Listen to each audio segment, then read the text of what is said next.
ऐसा क्यों है कि इंडियंस अमेरिका में जाके पूरे कंपटीशन को बीट कर रहे हैं जबकि इंडिया पूरे वर्ल्ड में कंपटीशन में पीछे है? Let's find out.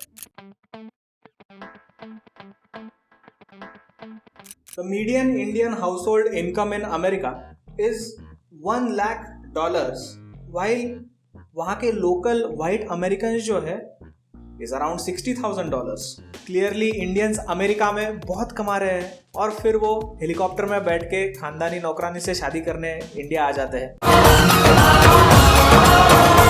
ये सब पॉसिबल हो रहा है जबकि इंडियंस वहाँ जाते वक्त उनके पास बहुत पैसा भी नहीं होता है, ना ही बहुत संपत्ति होती है। उनके पास ऐसा कुछ तो है जो उनको कंपटीशन के ऊपर लेके जा रहा है। बोलो जुबान तीसरी। नहीं, ये नहीं। यहाँ पे हर्ष गोयंका इन्होंने एक्सप्लेन किया है, Indians are well educated, we work hard, we are smarter and we are choosing high paying fields such as IT, engineering and medicine.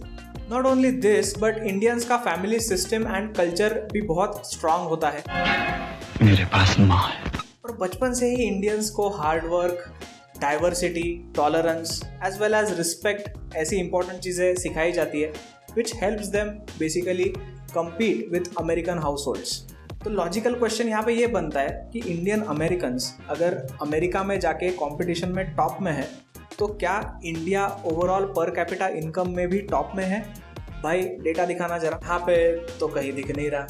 अच्छा ठीक है, टॉप पे तो ऑब्वियसली नहीं होगा क्योंकि हमने थोड़ा लेट शुरू किया है। थोड़ा और नीचे चेक करो, यहाँ पे भी नहीं दिख रहा है। अच्छा ठीक है, शायद और नीचे होगा। भाई है किधर इंडिया? और नीचे है क्या? पर कैपिटा इनकम के हिसाब से वर्ल्ड में इंडिया का 145th रैंक है। द मेन क्वेश्चन इज कि ये इतना डिफरेंस क्यों? मतलब वहां पे टॉप पे कर रहे हैं जबकि इंडिया ये 145th रैंक पे है। इसका सटीक आंसर मिलने के लिए पहले हमें उन रीजंस को हटाना पड़ेगा जो जनरली हमें दिए जाते हैं ये एक्सप्लेन करने के लिए कि इंडिया क्यों पीछे है। एक रीजन तो ये दिया जाता है कि इंडिया बहुत सालों के लिए कॉलोनाइज था ना, तो कैसे वो एकदम से टॉप पे जाएगा।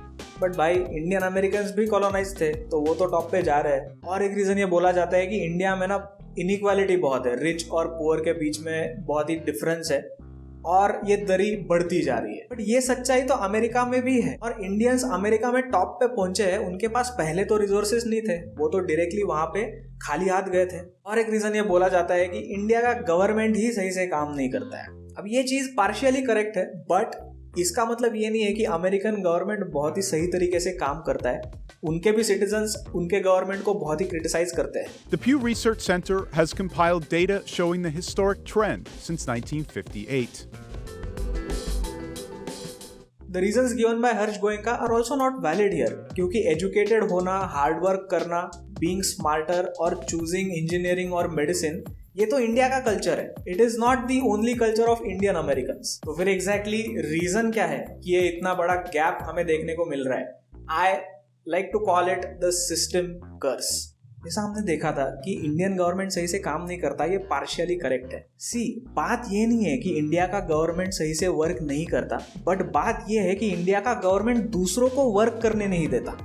As compare to the American system, Indian government का एटीट्यूड बहुत ही एंटी बिजनेस है। In the name of fighting inequality and poverty, Indian politicians enact lot of laws जिसकी वजह से टैक्स पेयर्स एंड बिजनेसेस का हरासमेंट होता है। कुछ लोगों को लग रहा होगा कि भाई तो बिजनेस की बात क्यों कर रहा है, हम तो इनकम की बात कर रहे थे। बहुत सारे इंडियंस को ऐसा लगता है कि जॉब्स और इनकम्स पेड़ पे उगते हैं, पेड़ लगाओगे तो इनकम्स और जॉब्स भी बढ़ेंगे। I cannot hold it in anymore. I just wanna... अरे भाई, अगर जॉब्स और इनकम्स इंडिया में बढ़ाने हैं तो जो जॉब्स और इनकम्स दे रहे हैं that is the Indian business, उनको हमें प्रमोट करना पड़ेगा ना, उनका रास्ता आसान करना पड़ेगा। बहुत सारे इंडियंस जब अमेरिका जाते हैं ऑलरेडी उनका एक पाथ सेट होता है कि ऐसा हम डिग्री लेंगे, स्किल लेंगे और automatically we will be promoted to the exact job that we are looking for. और अमेरिका में जॉब अवेलेबिलिटी इतनी ज़्यादा है कि खुद के 30 करोड़ सिटीजन्स को छोड़ के एडिशनल 5 करोड़ इमिग्रेंट्स को वो जॉब दे पा रहे हैं वहाँ पे।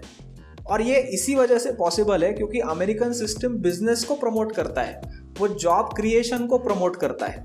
और इंडिया में क्या हो रहा है, अगर आपको बिजनेस करना है गवर्नमेंट तो सही से हेल्प करेगा नहीं, बल्कि उल्टा कागज पे कागज मांगेगा। और हमारे बैंकिंग सेक्टर को इतना रेगुलेटेड रखा गया है कि there is no competition in it, interest rates बहुत हाई है और उसकी वजह से बिजनेस लोन लेना बहुत ही मुश्किल हो जाता है। अगर आप लोगों को हायर करना चाहते हो, लोगों को एम्प्लॉयमेंट देना चाहते हो, तो उसके रिलेटेड हजारों लॉज हमारे इधर लगा के रखे गए हैं। इस वजह से होता क्या है, जो छोटे बिजनेसेस बड़े बनना चाहते हैं वो लोगों को हायर ही नहीं कर सकते सही से। इंडियन अमेरिकन कंपटीशन से इतना ऊपर जा रहे हैं, that is not only because of education they are getting but also because of the skills that they get when they are working in the jobs. But India में अगर आप सही से हायर ही नहीं कर पा रहे हो लोगों को, तो बिजनेसेस स्किल कैसे देंगे? फिर हम क्वेश्चन पूछने लगते हैं कि इंडिया में स्किल्ड लेबर अवेलेबल क्यों नहीं है। And this is not the fault of a particular political party, this is the fault of the overall philosophy behind the Indian system. The main philosophy of Indian system, whether it is at the central or state government, is to fight inequality. Job create करने हैं, employment create करना है, ये basic philosophy है ही नहीं। System में जो लोग हैं उनको तो ये लगता है कि गवर्नमेंट जॉब क्रिएट करना मतलब जॉब देना होता है। सिस्टम में जो लोग बैठे हैं उनको तो हमेशा पैसा मिलते रहता है, चाहे कुछ भी हो जाए, तो वो कभी बिजनेस के प्रॉब्लम से रिलेट ही नहीं कर पाते। अगर आपको ये बात झूठ लगती है तो आपको याद करना चाहिए कि कैसे एक बिजनेसमैन को थ्रेटन किया गया था इंडिया में और उसको दूर जाना पड़ा था इंडिया से, और ये बंदा वैक्सीन बना रहा है इंडिया के लिए। क्या आप सोच सकते हो कि इंडिया के लिए एक वैक्सीन बना रहा है, उसको धमकियां दी जा रही है? कोई सेंस है इस बात की?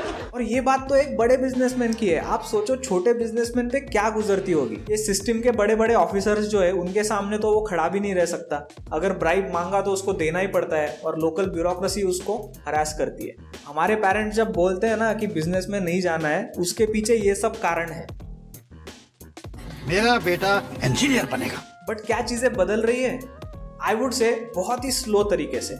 Ease of doing business etcetera, इसकी बातें बहुत हो रही है, बट सिस्टम तो बदल नहीं रहा है। सिस्टम तो वही है और बिजनेस की ग्राउंड रियलिटी में ज्यादा डिफरेंसेस हमें देखने को नहीं मिल रहे हैं। अगर इंडिया को सच में आगे बढ़ना है तो Indian government should stop telling the Indian citizen कि आपके ड्यूटीज क्या है और आपको देश के लिए क्या करना चाहिए।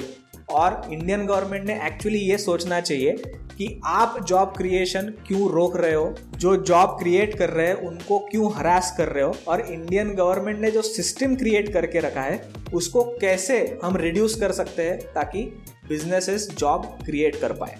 If Indians want to work hard, want to be prosperous, live in an amazing India, then we have to get rid of the system curse.